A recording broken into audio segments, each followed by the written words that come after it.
Hey there, welcome to the Jeff and Heidi Show, where you're going to have the opportunity to listen to and learn from everyday entrepreneurs. Hi, this is Heidi Anderson with ECI Business Financial Strategies and my co-host Jeff Heggie of Jeff Heggie Coaching. And we are excited today to bring to you our guest, Cindy Gordon. I have known Cindy for a while. She is a fabulous business coach, and she also has a really cool group on Friday mornings of mostly women. I believe it is all women, yeah. That's just talking about just kind of a enlightened business, really. So without further ado, here's Cindy to tell us more about what she does. Thank you, Heidi. Thank you, Jeff. I'm really excited to be here today. I'm all about bringing a sense of fulfillment to people through their work. That's what it comes down to. And I especially have this soft spot for women because of the income gender gap. There's so much information out there about women not making the money that they should be making because of, lack of access to capital, or because of the fact that they take time out to take care of family members, raise children, help elderly parents, whatever. But the truth of the matter is that women get in their own way. And I find that it is my purpose in life to help women see that they are magnificent, see their power, see what they can achieve, because we do achieve so many things. And, we juggle so many balls at once. And yet, when it comes down to business, we get in our own way. So, all of my programs are about getting out of our head, seeing our value, our worth, building our confidence, and making it happen, making the money that we deserve to make.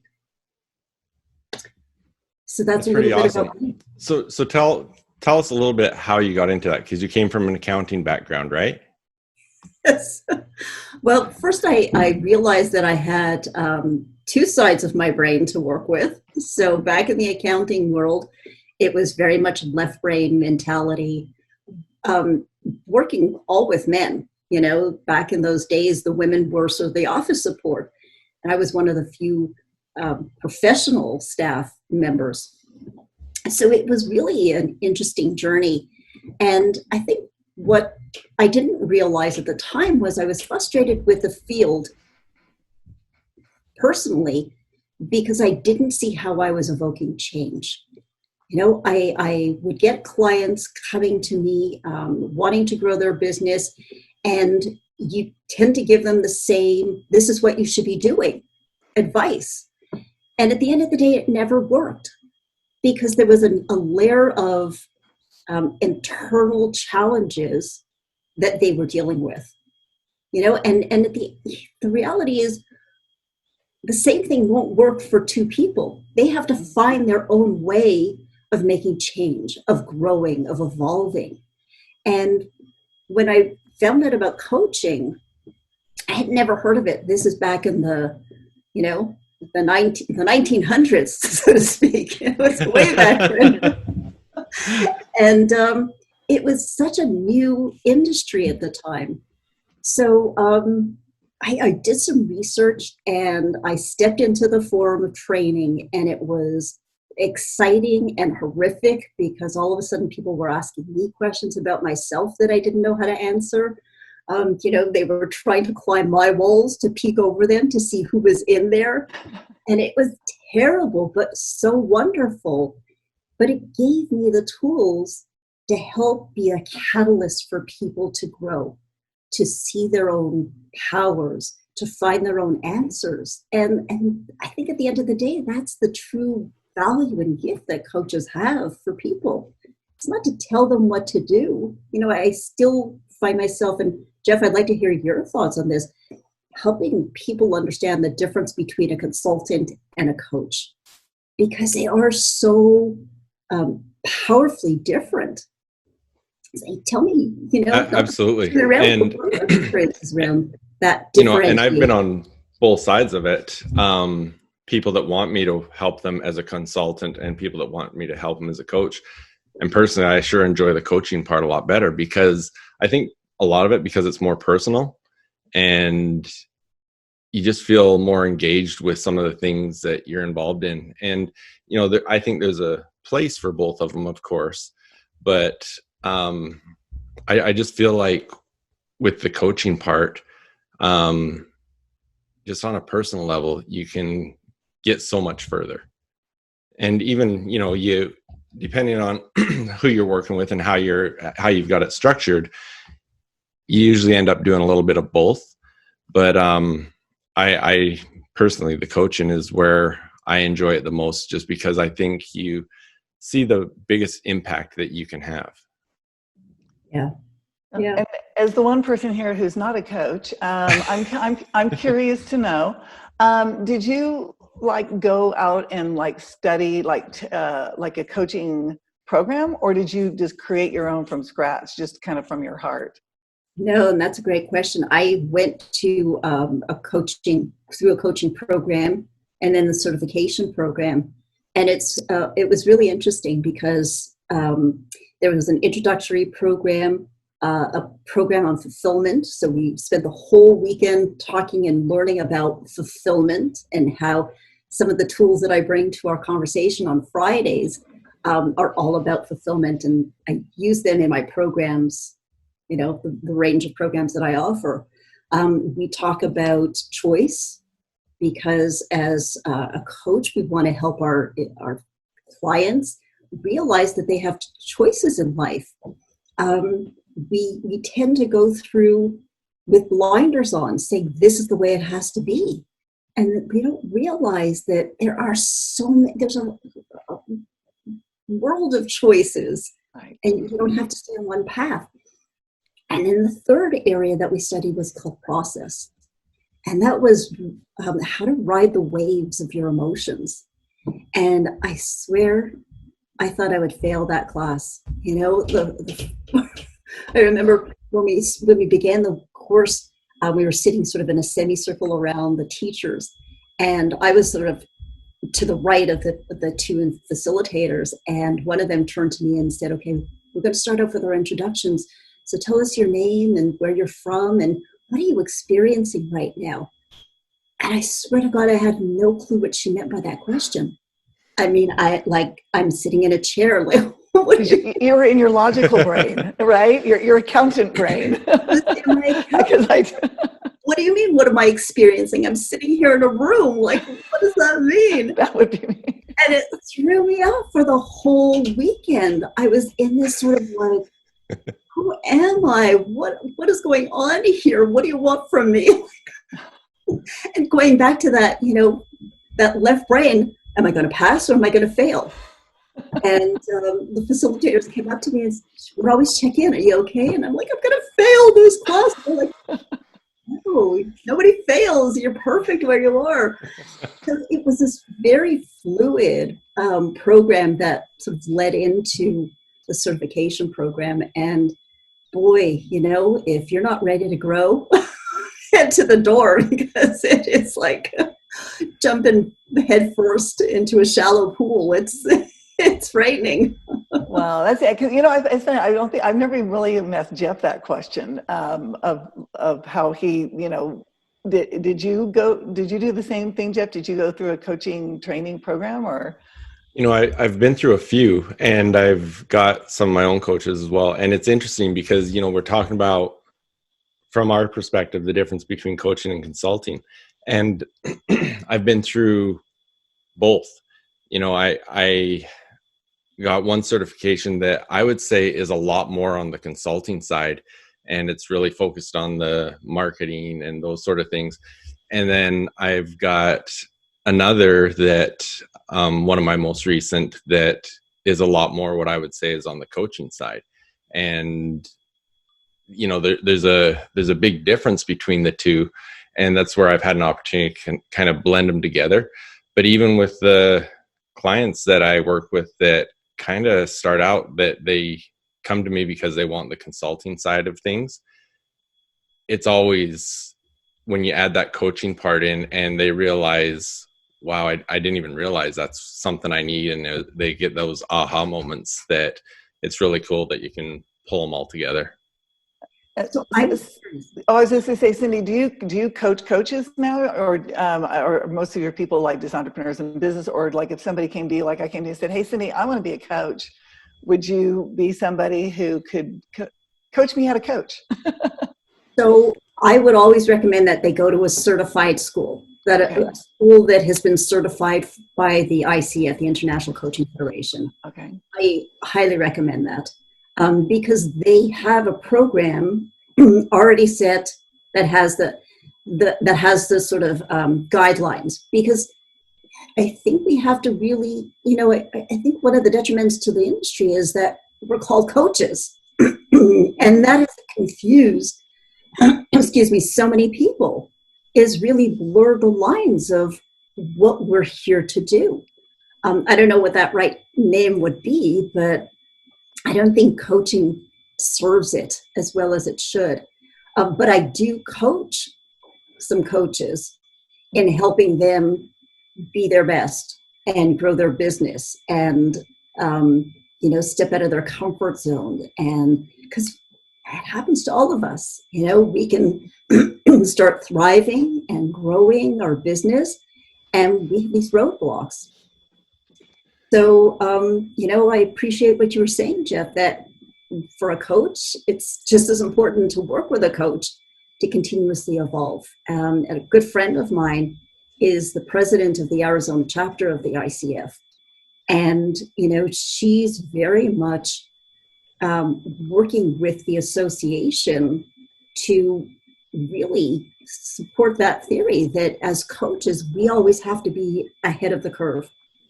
We always have to be sort of 2 steps beyond our clients, because if we haven't evolved at the pace that we should be, how can we truly help our clients evolve? Actually, that's a great lead into a question I'd like to ask, because it is always evolving. What do you do for yourself to continue your personal development? And obviously you're involved with that organization to continue your education there, but what do you do and what importance do you see behind that? Gosh, so I'm always looking to learn.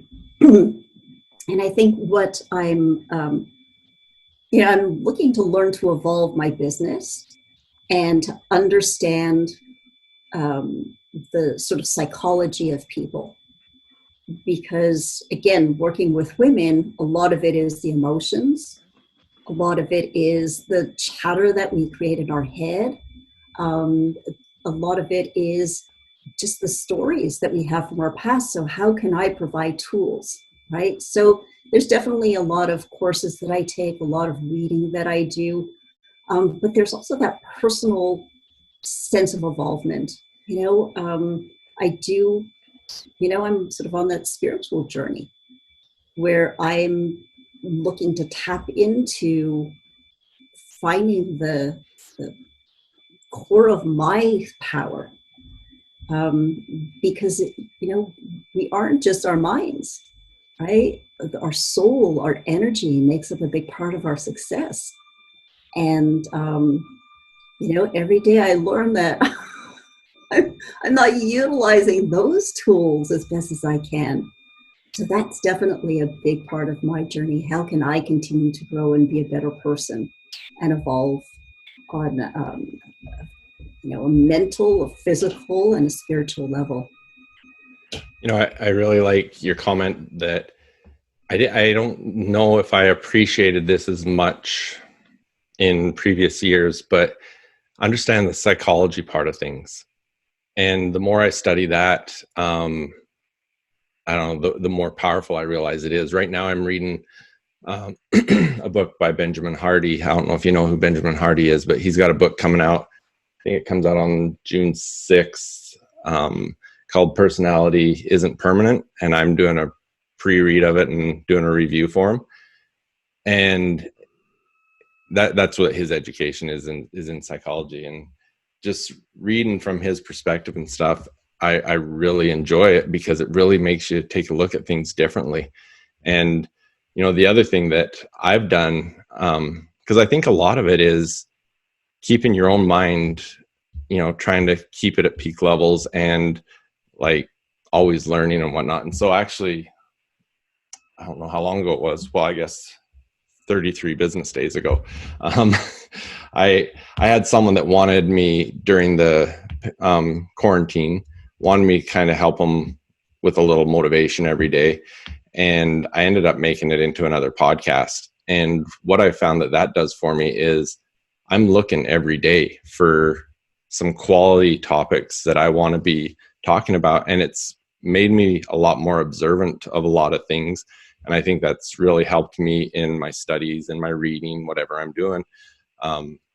Even the one I released this morning was about overcoming fears. And that's because I'm sitting in Sedona yesterday at Slide Rock, and my 9-year-old's jumping off a 50-foot cliff. And I'm thinking, okay, there's got to be something I can talk about in a podcast about this one. But the funny thing was, talking to different people, because there's 20-year-olds there that were too scared to jump. There's a 9-year-old that jumped 4 times. And, so I was talking to some of them after. I'm like, okay, what overcame those fears? And my 9-year-old, he says to me, well, I got up there and I thought, I've done scarier things in my life before, so I can do this. And I said, you're 9. What scarier things have you done? He says, well, remember that big snake I held that one time? And I'm like, well, if that's scarier than jumping off a 50-foot cliff.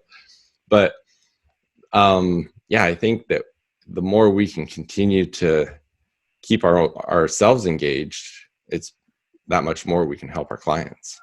Yeah, absolutely. So what is the nugget around, dealing with your fears that you shared? I'm really curious, because that's awesome. That's in line with our Reflection Friday. Yeah. Well, topic. We're getting a little sidetracked, but that's fine.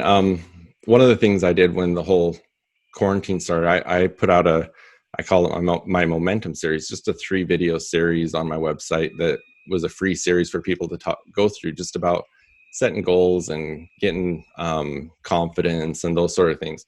And so what I talked about in that podcast was how, and actually the book I mentioned about Benjamin Hardy, I kind of related it to that too, because in one of his sections, he talks about how a lot of teachers and professors now are getting so much pushback from students that they don't want to do any oral presentations in front of the class because of anxiety, and it makes them uncomfortable. Well, yeah, that's life, right? And so what I talked about in that is when you can overcome your fears and you can get yourself to make that first leap. He ran up and then he did it 3 more times. And what I had talked about was once you have the ability to overcome that fear, that's how you're going to build your confidence. And, what would happen if us 3 had never done anything uncomfortable in our lives? Where would we be? Not married, not on this show for sure. There's so many things. You wouldn't be coaching. I'm sure there was times that when you were in the course, you were very uncomfortable with that. So if that uncomfortable feeling that you had then made you walk out of the room, how do we deal with that? So that's where I was going with my other podcast that I did this morning was, as we can face those fears, it's going to build our own confidence that we can do those things. And when we're faced with other things, it might not be the exact same thing, but when we're faced with something, the experiences we've had, we know we can do those other things. If I hold a snake, it means I can jump off a 50-foot cliff. Well, and is the secrets on how to conquer a fear? Sorry? Any secrets on how to conquer a fear? May I say something? Yeah, go ahead, Heidi. Definitely. In some of my spiritual studies, one of the things that I came across was the concept of turning fear into excitement. So, and that's what your son did. It's kind of like he did it once, he overcame it, then it became exciting, then it became fun, right? So I think that's part of it, is just kind of like looking at it from a different perspective and going, is this going to kill me? No. Could this be fun? Yes, it could be fun. Okay, I'm going to do it. Part of that same study was what caused me and my husband to go skydiving.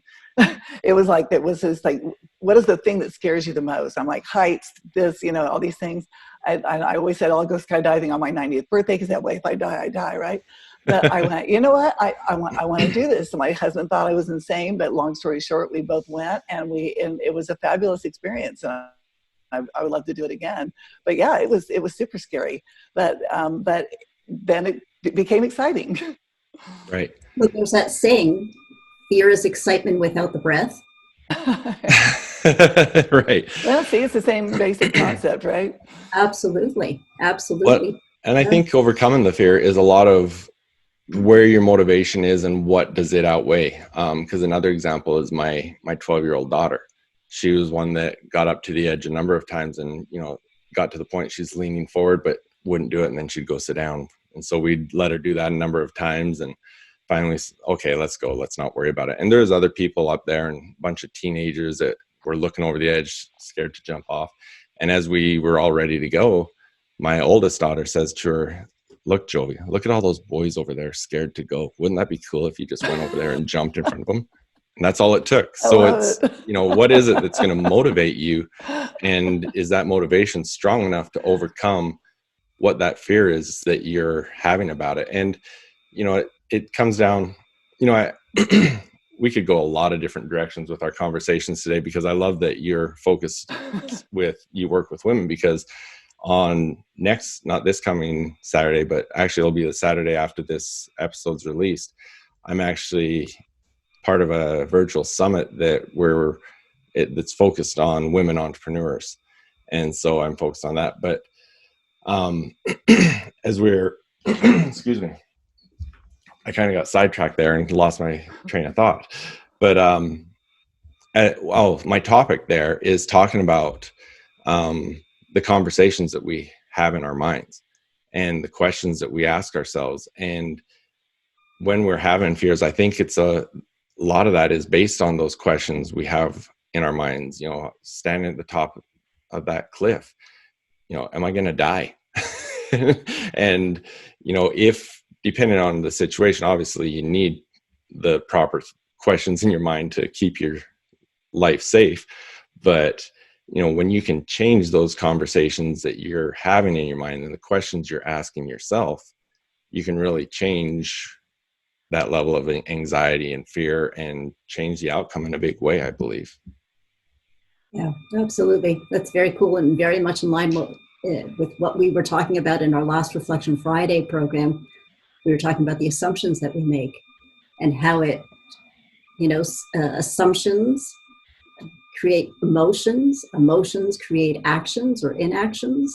Yeah. And that's what stops us, Right. When we look at realize that we're making assumptions, first of all, because so many of our assumptions we've taken on as our truths, right? We don't see that it's an assumption, but they are.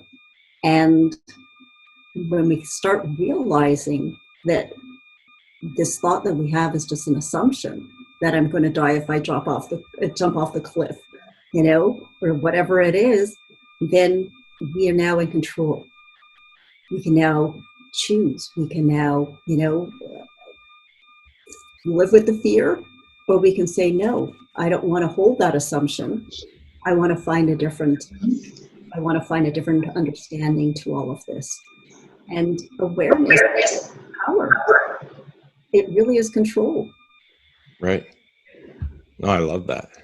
Yeah, I was just listening to something yesterday. It was about assumption, but it was in a positive light.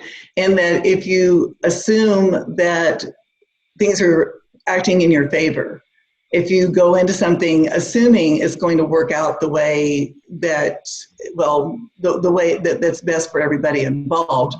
But so it was an interesting take, and I was going to share that with you, Cindy. But let's do it really quickly now. What do you think of that concept of the word assumption? It's like it can be a negative, but it can also be a positive, and depending upon what you're assuming. Absolutely. And we talked about the diversity of the definition. I think I'm getting a little bit of feedback. Yeah, we were. That's why I took my headset off, because I heard the tea kettle noise again. So I thought it was me, but it's not me. It's not me. How's that now? I think we're okay. No, I still hear it, but it's must be Jeff. Must be. Sorry, Jeff. But yeah, I think that's what we don't realize.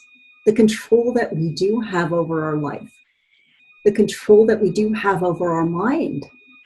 Our mind likes to play games. Our mind likes to take the easy way out. Our mind will automatically go to the neural pathways that have been created from the past beliefs or experiences instead of working to create new ones. I have a program called Secrets of Six-Figure Women where we offer new strategies on how to change those neural pathways. Our brain is like a forest. When somebody walks through a forest of the same path, the path clears, right? So automatically, when you go back to the forest, or when somebody else goes back to the forest, they're going to look for that pathway because it's clear. That's like our brain. It finds that the most similar experience, even though it could be very different. And it goes to that pathway, give you that experience, whether it's good or bad from the past. But what we can do is there are techniques that we can do to create new neural pathways.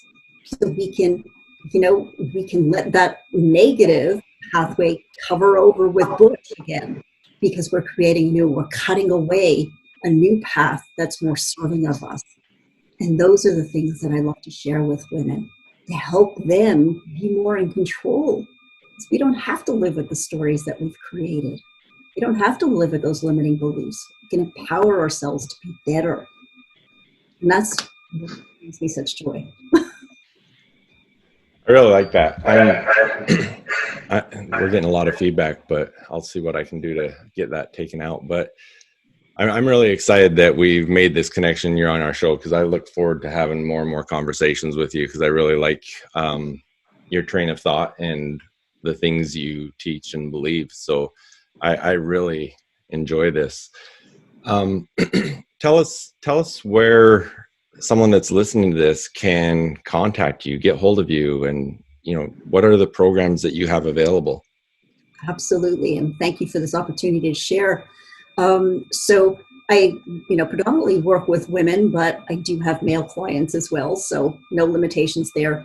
But I offer, as Heidi was saying, a free program every Friday morning in Phoenix time from 9 to 9:45 called Reflection Friday.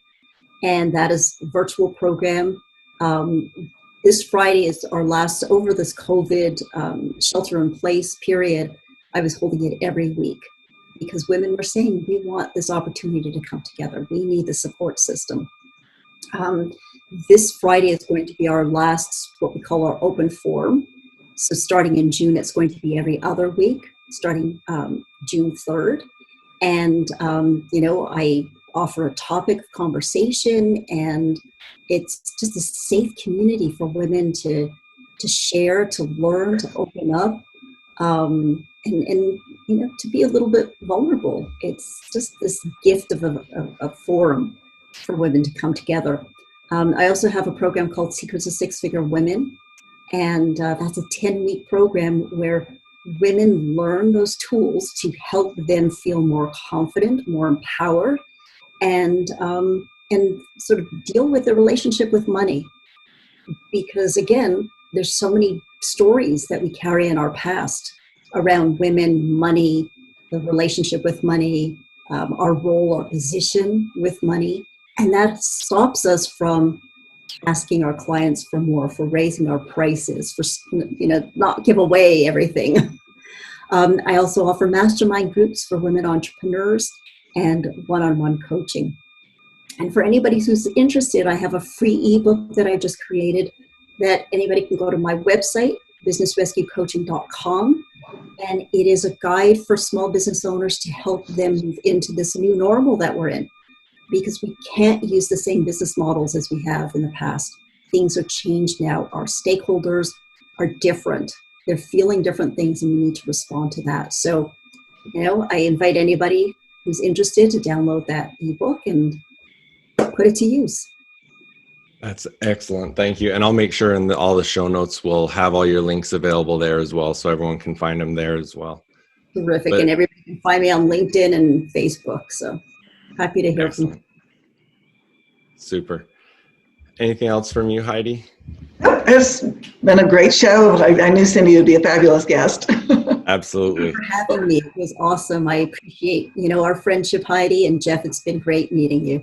Absolutely. It's been great meeting you. I really enjoyed this and look forward to continue our conversations. And so yeah, anyone that is looking to contact her and be in touch with her, the information she gave you, but I will have it in the show notes as well, so you can find those links there. But thank you so much for being with us, and have a great day. Thank you. You too. Bye, Cindy. Bye, Jeff. Hey, thanks for being with us. I hope you enjoyed that episode and you got a lot of value out of it. Please subscribe and make sure you don't miss any future episodes. And please come visit our websites, jeffheggie.com and ecibfs.com. Thanks again for being with us, and hope to see you next time.